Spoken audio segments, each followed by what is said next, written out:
حضرت مالک بن دینار رحمتullah تعالی علیہ فرماتے میں حج کرنے گیا تو اس سال نا حج میں بڑا رش ہوا، لاکھوں لوگ آئے، تو میں نے عرض کی مولا سب کا قبول ہوا ہے کہ کوئی رہ بھی گیا ہے؟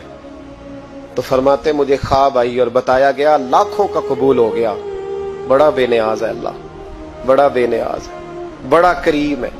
چاہے تو گھر بیٹھے بیٹھے کہے ماں باپ کا چہرہ دیکھ میں تجھے حج کا ثواب دیکھ، ماں باپ کا چہرہ کا سب کا قبول ہوا، ایک ہے محمد بن ہارون بلخی، اس کا نہیں قبول ہوا۔ فرماتے ہیں میں سویرے اٹھا تو میں ڈھونڈنے لگا کہ بلخ کے لوگ، خراسان کے لوگ کہاں ٹھہرے ہوئے ہیں، وہاں علیحدہ علیحدہ ہوتے ہیں نا، یہ پاکستانیوں کی بلڈنگیں، یہ انڈین ہیں، یہ فلان ملک ہیں۔ تو کہتے ہیں میں ڈھونڈتے ڈھونڈتے پہنچا تو میں نے بلخ کے لوگوں کو پا لیا۔ میں نے پوچھا تم میں محمد بن ہارون بلخی کون ہے؟ تو لوگ کہنے لگے وہ تو بڑا نیک آدمی ہے، بڑا پرہیزگار ہے۔ کہتے ہیں میں نے کہا مجھے خواب آئی ہے، حج قبول نہیں ہوا، یہ تعریفیں کر رہے ہیں۔ میں نے کہا کس طرح کا نیک؟ تو لوگ کہنے لگے جی 24واں تو وہ حج کرنے آیا ہے، ساری رات نفل پڑھتا ہے، سارا دن روزہ رکھتا ہے، بہت مالدار تھا پر ہر چیز اللہ کی راہ میں خیرات کر دی۔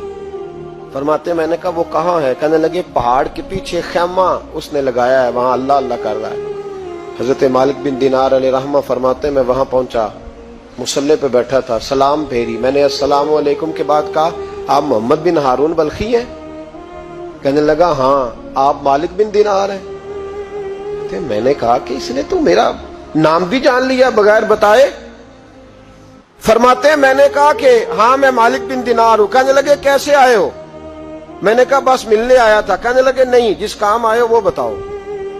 میں نے کہا میں ملنے آیا ہوں۔ تو کہتے ہیں وہ رو پڑے، کہنے لگے نہیں آپ کو خواب آئی ہوگی کہ میرا حج قبول نہیں ہوا۔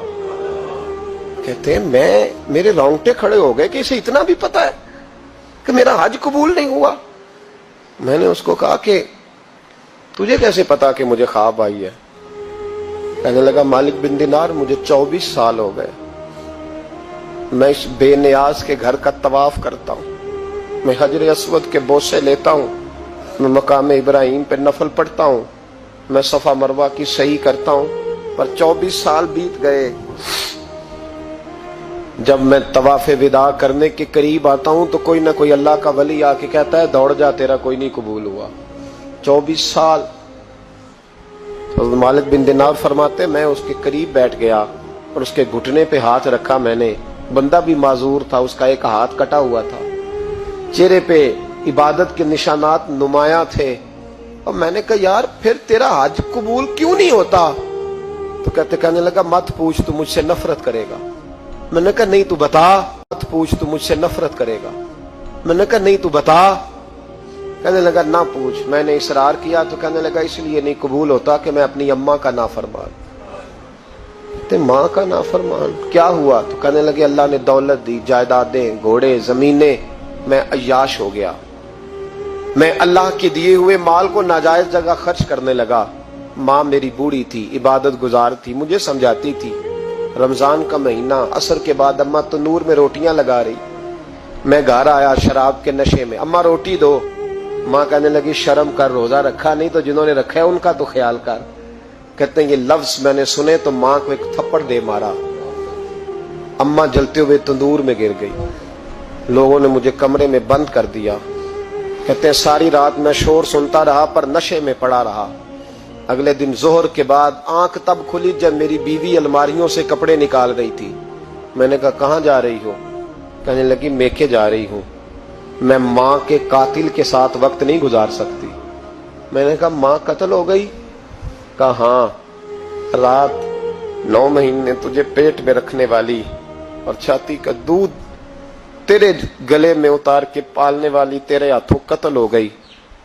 کہا کدھر ہے میری ماں کی میت؟ کہا دفن کر دیا۔ بتایا کیوں نہیں؟ کہتے مرتے وقت کہہ گئی تھی اسے میرا منہ نہ دکھانا، میرے جنازے کے قریب نہ آئے۔ کہنے لگا میں اسی وقت اٹھا جس ہاتھ سے ماں کو مارا تھا، کلاڑا لے کے ہاتھ کاٹ دیا، جائیدادیں، گھوڑے، مکانات خیرات کر دیے، ساری رات نفل پڑھتا ہوں، سارے دن کے روزے رکھتا ہوں، ہر سال حج کرتا ہوں، عرش کا مالک معاف نہیں کرتا۔ حضرت مالک بن دینار کہتے ہیں میں نے بھی ایک تھپڑ مارا، میں نے کہا تو اسی قابل ہے تجھے معاف نہ کیا جائے، کبھی تجھے معافی نہیں ملے گی۔ کہتے میں ہو کے آیا، وہ روتا رہا، تڑپتا رہا، میں سویا گھر آ کے تو مجھے مصطفیٰ کریم علیہ السلام کا دیدار نصیب ہو گیا۔ نبی پاک صلی اللہ تعالی علیہ وسلم نے فرمایا مالک تو اسے کیوں مایوس کر آیا ہے اللہ کی رحمت سے، کیوں کہہ آیا ہے اسے؟ میں نے کہا حضور اتنا بڑا قاتل ماں کا کیسے معافی ملے گی؟ تو محبوب فرمانے لگے اس کی ماں کی وجہ سے ہی اسے معافی ملے گی، ماں کی وجہ سے۔ حضور کس طرح؟ فرمایا ماں قیامت کے دن اس کے خلاف مقدمہ دائر کرے گی، کہے گی اللہ اسے پوچھ میرا جرم کیا تھا، مجھے کیوں جلا کے مارا؟ رب بات سنے گا اور پھر کہے گا اٹھاؤ اس کے بیٹے کو۔ ماں او بچے کی ماں بھیجے نا اب تیرے بیٹے کو سزا دے، کہے گی یا اللہ سخت سزا دے، تو رب کریم فرمائے گا اٹھاؤ اسے جہنم میں لے جاؤ۔ مصطفیٰ کریم فرمانے لگے جب زنجیریں ڈال کے فرشتے دوزخ کی طرف لے جا رہے ہوں گے نا تو پلٹ کے ماں کی طرف دیکھے گا، تھوڑا پھر آگے بڑھیں گے تو پھر دیکھے گا، پھر دوزخ کے قریب جائیں پھر دیکھے گا اور کہے گا اماں جی مجھے جلائیں گے، مجھے تکلیف ہوگی، زندگی میں جب درد ہوتا تھا تیرا نام میری زبان پہ آتا تھا، اماں مارنے لگے ہیں مجھے، جلائیں گے۔ میرے مصطفیٰ کریم فرمانے لگے وہ ماں اسے جلا کے مار دیا، وہ میدان محشر بول پڑے گی، کہے گی اللہ اے اللہ اے اللہ۔ رب کریم فرمائے گا کہ عرض کرے گی مولا میں نے معاف کیا تو بھی اسے معاف کر دے۔ اللہ فرمائے گا اس نے تو جلا کے مارا، تو کیوں نہیں جلنے دیتی؟ حالانکہ اللہ سب جانتا ہے، کہے گی مولا میں تو ماں ہوں نا، کیسے موقع دوں؟ تو میرے محبوب فرمانے لگے مالک اللہ اسے اس کی ماں کی وجہ سے